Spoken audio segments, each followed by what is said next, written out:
हम तो नहीं रहने देंगे, कुछ भी हो जाए। वो बोला हम तो रहेंगे। बोले फिर कहाँ रहोगे? बोले तुम बताओ। अब देखिए कलयुग में 4 स्थान मांगे। कलयुग को 4 स्थान दिए हैं परीक्षित भगवान ने। कौन कौन सा? अभ्यर्चितस्तदा तस्महि स्थानानि कलये ददहु। परीक्षित भगवान ने 4 स्थान कलयुग को दिए, तुम्हें कहाँ रहना है। कौन कौन? बोले द्यूतम पानम स्त्रिया सूना यत्र धर्मस्य चतुर्विधा। अब देखिए कलयुग सब जगह नहीं है, ये भी हम आपको बताते हैं। कलयुग सब जगह नहीं है। युग तो है कलयुग का, लेकिन अगर आप चाहो तो आपके घर में कलयुग न हो, क्योंकि स्थान बहुत अच्छे दिए हैं परीक्षित जी को। परीक्षित जी ने कलयुग को तुम्हें कहां कहां रहना है। बोले द्यूतम जुगा, जहां पत्ते खेल रहे हो, जुआ खेल रहे हो, वही कलयुग। पानम, पान वाले पीना, जहां शराब पे गए, कलयुग। और वही कलयुगी है जो जुआ खेले, शराब पिए, ये लोग कलयुगी है। स्त्रियां जहां व्यभिचार होता हो, जबरदस्ती हमारी माताओं बहनों को जो गलत निगाह से देखते हैं, व्यभिचार करते हैं, वो भी कलयुगी है। सोनम, छोटे छोटे बालकों की हत्या करना, जिसके लिए सरकार भी रोक रही है ना, गर्भपात करना, छोटे छोटे बालकों की हत्या करना, ये सब कलयुग के स्थान है। जो माताएं ऐसा करेगी मान लो कलयुगी है, और जो भैया लोग जुआ खेले, शराब पिए, जिनके घर में ऐसा होता है, मान लो कलयुग तुम्हारे घर में है। इसलिए इनसे हमें दूर रहना है। अगर जिनके घर में ये कुछ नहीं होता है, वहां पर कलयुग बिल्कुल आ ही नहीं सकता है।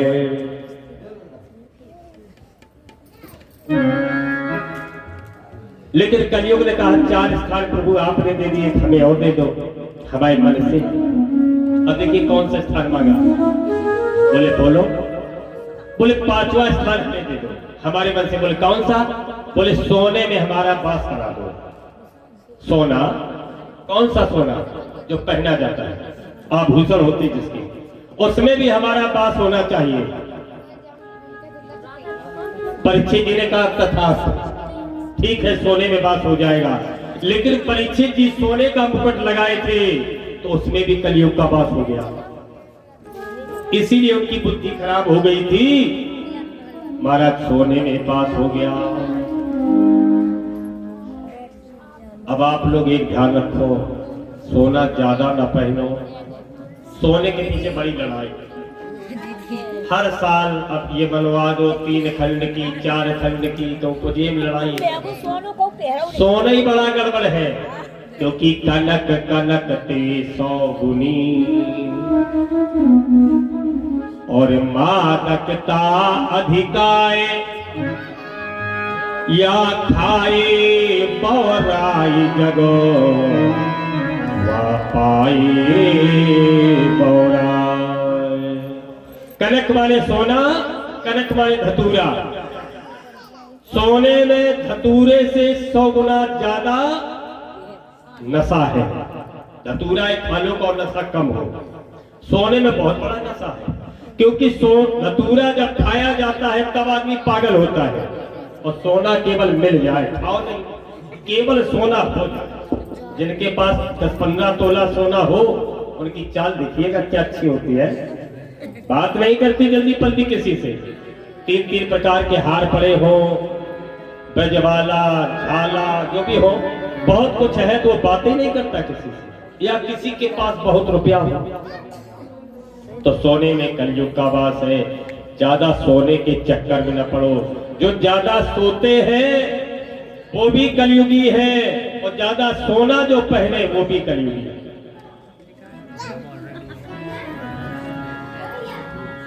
और पीने वालों की जो बातें न करो। ये तो पक्के कलयुगी है।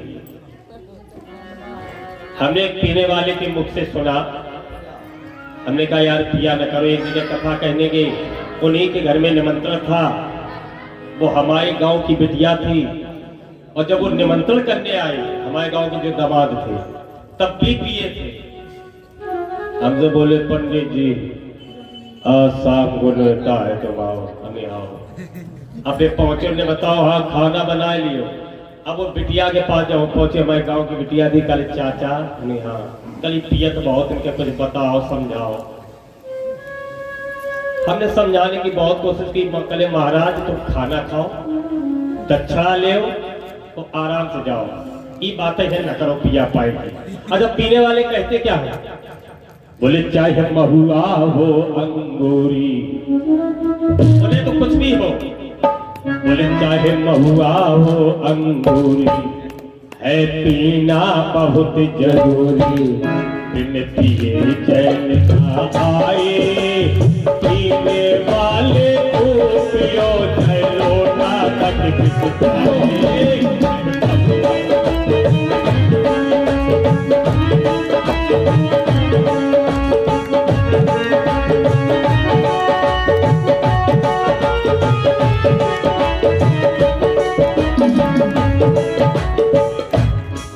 चाहे महुआ हो अंगूरी है पीना बहुत जरूरी, चैन ना आए, पीने वाले को पियो चाहे पिटवा तक बिछाए।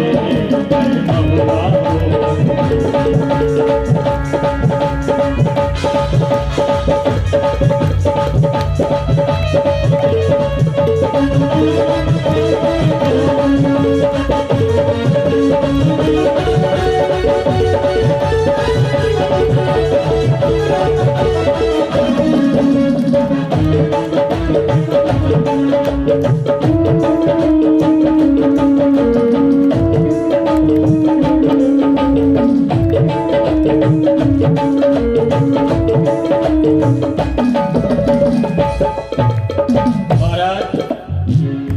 ये विचार है उनका, ऐसा नहीं कि आप ये कहें पंडित जी कह रहे पियो, हम नहीं कह रहे। पीने वाले ऐसा कहते हैं, चाहे खितवा बिक जाए, चाहे लोटा बिक जाए, चाहे थरिया बिक जाए, बिछ ही जाती है पीने वालों की। जिनके घर में कोई पीता उन्हें पता होगा, उसको कुछ भी मिल जाए। एक आदमी बोला कि महाराज एक बात बताओ, हमने सुना युधिष्ठिर महाराज जुआ खेलते थे, पांडव जुआ खेलते थे, तो आप हमें काय दोष रहे? खेला था जुआ, पांडवों ने जुआ खेला था, शकुनी मामा ने छल के पासे बनाए थे, जुआ खेला था। जब उन्होंने खेला तो आप ये रोजाना क्यों कहते जुआ नहीं खेलना चाहिए? हमने अरे मूर्ख, एक बात बताओ, पांडव ने जुआ खेला, उससे मिला क्या, हुआ क्या? इसके बाद में उनकी पत्नी द्रौपदी की लात चली गई उसी जुए के कारण। इसीलिए हम समझाते हैं, जब पांडव जैसा महान व्यक्ति जुआ खेलने के बाद बर्बाद हो सकता है, तो तुम्हारी तो कोई गिनती नहीं। इसलिए जुआ शराब ये गलत है। आज महाराज क्या होता है, जब श्राप मिल गया परीक्षित भगवान को,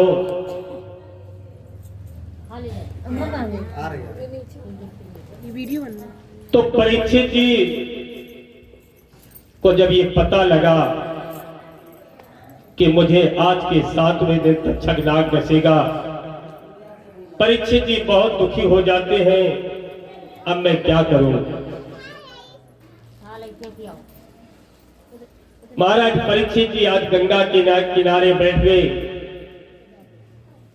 और गंगा के किनारे बैठ करके भगवान का ध्यान कर रहे हैं और एक सुंदर सा आसन बनाया, बालू का एक सुंदर सा आसन बना है और विचार कर रहे हैं। कोई संत महात्मा आए, कोई ऋषि आए जो मेरे प्रश्नों का उत्तर दे और मेरा उद्धार हो जाए। बड़ा सुंदर एक बालू का आसन बना है। लेकिन 88,000 ऋषिगण वहां पर आए, कोई भी संत महात्मा उस आसन पर नहीं बैठ रहा है, खाली पड़ा है आसन। महाराज व्यास जी के पुत्र सुखदेव जी महाराज घूमते हुए वहां से आए। 16 वर्षीय अवस्था है, अवधूत का रूप है, और आकर के सीधे उसी आसन पर बैठ जाते हैं। परीक्षित ने जान लिया कि मेरा कल्याण केवल यही कर पाएंगे। आज परीक्षित जी ने हाथ जोड़ करके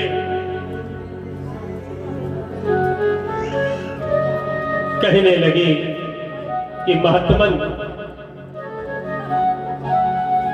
कित्तमोद्यदिष्टं वर्ष सुकुमार पादः करोरुवाह समा कपोल गात्रम। कितना सुंदर स्वरूप है सुखदेव जी महाराज का। सुखदेव जी महाराज के सामने परीक्षित जी हाथ जोड़कर खड़े हो गए। ओम नमस्ते सतेते जगति कारुणायो, नमस्ते चिते सर्वलोकाश्रयायो। हे ब्रह्मण देवता, मेरे कल्याण के लिए आप पधारे हो। परीक्षित जी ने हाथ जोड़ करके पूछा, प्रभु अच्छा एक बात और बता दे, 7 दिन में केवल परीक्षित जी की मौत नहीं होनी थी, हम सब परिचित ही हैं। 7 दिन में हमारी भी मौत होनी है। इतवार सोमवार मंगल कुछ भी जोड़ लो, 7 दिन तो होते हैं, इसमें हमें भी मरना है। लेकिन हमने किसी से हाथ जोड़ करके ये नहीं पूछा कि मरने वाले को क्या करना चाहिए। परीक्षित जी पूछ रहे हैं मरने वाले के लिए क्या करना है। हाथ जोड़ करके पूछा। सुखदेव जी ने अपने नेत्रों को खोला। परीक्षित जी ने कहा, प्रभु मैंने जाने कैसे एक ब्राह्मण का अपमान कर दिया, और उस ब्राह्मण ने जो मुझे श्राप दिया है वो बहुत कम है, क्योंकि ब्राह्मण के इतने बड़े अपमान के बदले मुझे बहुत छोटा श्राप मिला है। दीनबंधु, मेरे जीवन की एक गाथा रही थी। मैं क्षत्रिय कुल में मैंने जन्म लिया। मैंने तो जीवन भर एक ही कार्य किया था, लेकिन पता नहीं क्यों मुझसे एक ब्राह्मण का अपमान हो गया। मेरा तो एक नियम था कि हम करें ब्राह्मणों की सेवा, स्वामी ये धर्म हमारा था, और हम झुके ब्राह्मणों के आगे। पहला ये कर्म हमारा था। मैंने कैसे अपमान कर दिया। सुखदेव जी ने कहा, राजन जो हो गया तो हो गया, अब तो विचार ये करना है कि तुम्हें 7 दिन में मुक्ति कैसे मिलेगी। मुक्ति का साधन, और मुक्ति कौन देगा कि शरण सतगुरु की जो आ जाए, भटकना बंद हो जाए। अगर कोई सतगुरु की शरण में पहुंच जाए तो उसको मुक्ति सहज रूप में मिल जाती है। आज परीक्षित जी को सतगुरु का दर्शन हुआ है। क्योंकि संसार में गुरु से बढ़कर कोई नहीं है। गुरु गोविंद दो खड़े और काके लागू पाए, बलिहारी गुरु आपको गोविंद दियो बताए। संसार में गुरु से बढ़कर कोई नहीं है। और पहला गुरु कौन है? अपने माता पिता। निरंतर आप एक लाइन सुनते होंगे, रोजाना आती है ये, कि संसार में अगर किसी को भगवान देखने को नहीं मिल रहे हैं तो गाने वाले ने एक लाइन बनाई है कि ये तो सच है कि भगवान है, ये तो सत्य है, ये तो सच है कि भगवान है मगर पर वो अनजाने हैं। रूप धरती पे माँ बाप का माता की पहचान है। सच है कि भगवान है मगर पर वो अनजाने हैं। रूप धरती पे माँ बाप का माता की पहचान है।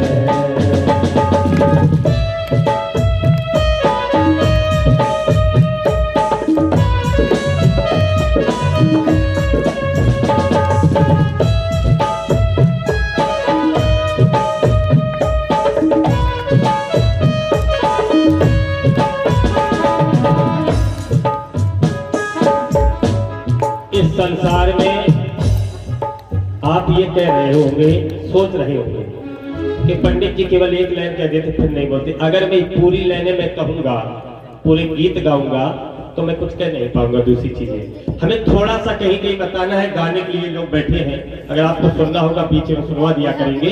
लेकिन आज परीक्षित जी को जब श्राप मिल गया, गंगा के पावन तट पर बैठे हुए सुखदेव जी के सामने, मरने वाले को क्या करना है ये प्रश्न कर दिया सुखदेव जी से परीक्षित महाराज ने। तो सुखदेव जी ने कहा, राजन, मरने वाले को चाहिए केवल भगवान का संकीर्तन करे और भगवान का ही ध्यान करे, क्योंकि कर्म तो बहुत कुछ कर नहीं सकता है। अगर कोई चारपाई पे लेटा वो पूछे हम क्या करें, अब वो क्या कर सकता है? ना तीर्थ कर सकता है, ना भागवत कर सकता है, ना यज्ञ कर सकता है। उसको तो आखिरी में ही करना है कि भगवान का ध्यान करे। लेकिन भगवान का ध्यान कब कर पाएगा? जब पहले कभी किया होगा। अगर तुम्हारा अभ्यास होगा तभी तो ध्यान कर पाओगे। जिसका आपने जीवन भर अभ्यास किया है आप उसी का ध्यान करेंगे। कोई आदमी जब मरने वाला होता है, कोई बूढ़ा हो जाता है, बिल्कुल मरने वाले, बैठने गए, कले हमें कितने दिन से ये कैसी गड़बड़ तबीयत क्या है? कल अरे पंडित जी हमें लगा 4-5 दिन हो गए ऐसे ही पड़े हैं, ना बोले ना बताए ना कुछ। हम तो कहा भगवान वहां सकेल ले भैया, क्या करे ऐसे कर। तब हाँ ये तो सही है, तकलीफ तो ही मालूम। कल कुछ नहीं आप बताए महाराज। बोले बताओ। एक कानपुर वाली बिटिया, छोटी वाली और बिटिया हुआ जो ये आए गई सिर के प्राण छोड़ दिया, वही महात्मा लगी। संसार में इतनी बड़ी आत्मा अपने लगा ली, प्राण भी नहीं कर रहे उसके लिए। ऐसे लोगों को और भगवान क्या कहते हैं? बोले यम यम यस्मरण भावा त्यजेत कलेवरम। भगवान ने गीता में कहा, अर्जुन, जीव जिसकी याद करके मरता है, जिस जिस चीज की याद करके मरता है, उसको उसी में जन्म मिलता है, उसी योनि में मैं जन्म देता हूं। अगर आप भूतों की पूजा बहुत करते हैं, कहीं ये देव, वो घटोई, कहीं कोनो बाबा, कहीं कोई बाबा, आप भूतों की पूजा करेंगे तो आप भूत ही बनेंगे, ध्यान रखना। इसलिए भूतों वाली पूजा न करो। बहुत लोग अपने घर में भूत झाड़ने वाले को बुलाते हैं, कल वहां का भगत आ रहा है, भाई घर में भूत झाड़ेगा, वो कुछ नहीं जानता, सब गड़बड़। भूतों की पूजा ना करें, क्योंकि भूत अगर हैं तो वो कुछ कर नहीं सकते। एक तो है नहीं, कहीं थोड़े बहुत होंगे भी तो आपका कुछ बिगाड़ भी नहीं सकते। और अगर भूत है तो भगवान है। ना तो भूत से तुम्हारी बातचीत हुई, ना फोन से बात होती है आपकी भूत से, ना भगवान से होती है। आपको भूतों पे विश्वास ज्यादा है, भगवान पे कम है। ये देखो, कोई भी माँ अपने बच्चे को ये नहीं कहती लला उते चले जाओ भगवान मिल जाएंगे तुम्हें, ये कोई नहीं कहती। हाय वन न जाइयो, बोले काहे कल टीका टीक दोपहरी मोहन पीपरा तरे भूत रहा थे। अब वो जब बालक उस पीपल के नीचे से मोटरसाइकिल 12 बजे रात में लेके निकलेगा और उसी वक्त पीपल में कोई पक्षी बैठा हुआ और एकदम उड़ गया तो मोटरसाइकिल गिर गई और वो भी गिर गया, खोपड़ी फट गई, बेहोश हो गया। सवेरे पता लगा कि परेत हतो, एक जिन्न हतो, उसने फटकार दिया, लड़का बीमार हो गया, मर गया। इसलिए भूतों से भय न करें, अपने बच्चों को भूतों की कहानी बिल्कुल न बताएं। अगर आपको भूतों से डर लगता है तो एक काम करें, रोजाना तो आपको बताया जाता है, आपके घर में भी होता है क्या, अगर भूत से आपको डर लगता है तो बजरंगबली पर विश्वास करें। बोले ना सही हो गे हारे सब पीरा,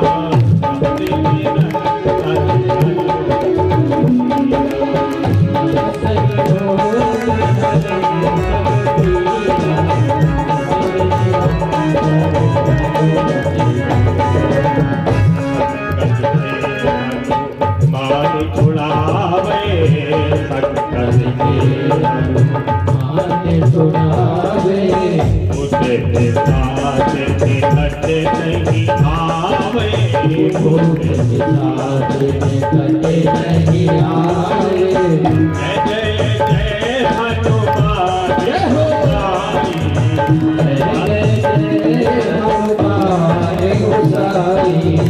कृपा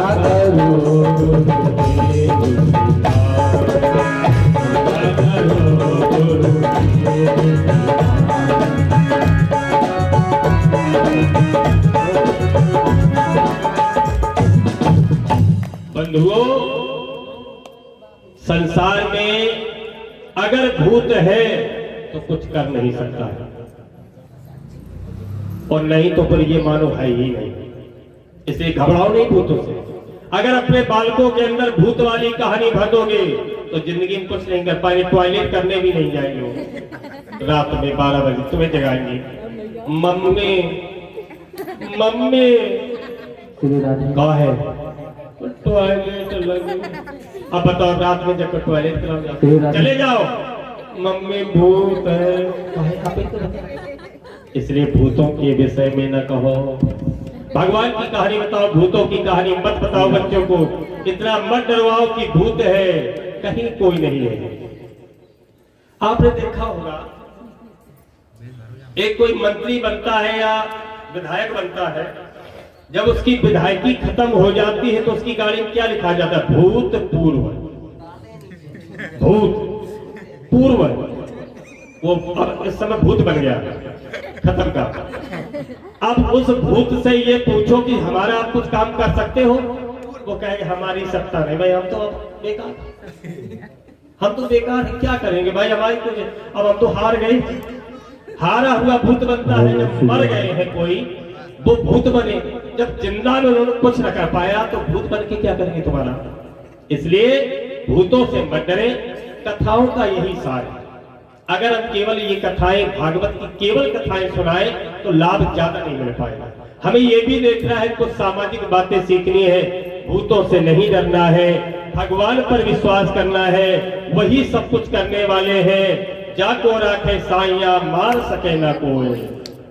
अगर दूसरी बात सोचनी है तो कोहू न काहू सुख दुख करी दाता, निज कृत कर्म भोग सब भ्राता। एक बात और,